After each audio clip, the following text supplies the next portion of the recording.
مردی با زنش میره دادگاه که طلاقش بدهد. قاضی میپرسد چرا میخوای از زنت جدا بشی؟ جواب عجیبی میده مرد میگه قاضی صاحب خسته شدیم، به سر آمدیم، دیگه بریدیم. این زن زندگی من نیست. اصلا این زن بودن را بلد نیست و با عصبانیت زیاد بر روی صندلیش میشیند. از آخر سالن صدای مادر میآید. مادر صدا میزند دخترم، نمیخوای چیزی بگی؟ نمیخوای از خودت دفاع کنی؟ همه منتظر جواب دختر هستند که دختر یک لبخند تلخی میزند و میگه چه بگویم مادر؟ راست میگوید. همه نگاه ها برگشتن به سوی دختر.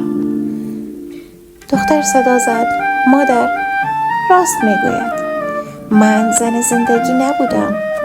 اون سالهایی که بچه هایمون رو می آوردم از مدرسه، من سرویسشان بودم، نه زن زندگی. اون سالهایی که پا به پای بچه ها درس می خواندم، من یک معلم شخصیشان بودم، نه زن زندگی. اون سالهایی که خانه را تمیز می کردم و کار می کردم، من یک کارگر بودم، نه زن زندگی. مادر راست می گوید. تمام اون سالهایی که غذا می پختم، آشپزی می کردم، خونه ها را تمیز می کردم، من یک آشپز بودم، یک کارگر بودم، نه زن زندگی. اون سالهایی که خرید می رفتم و به تنهایی کیسه های خریدم را می کشیدم و تا خونه می آمدم، من یک کارگر بودم، نه زن زندگی. مادر راست می گوید. من هیچ وقت زن زندگی نبودم.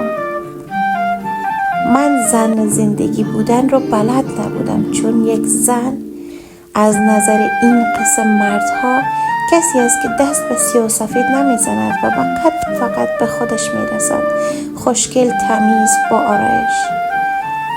آقای قاضی، من از شوهرم جدا میشم، مهریه‌ام را هم میبخشم، میخواهم برم با یکی دیگه زندگی کنم.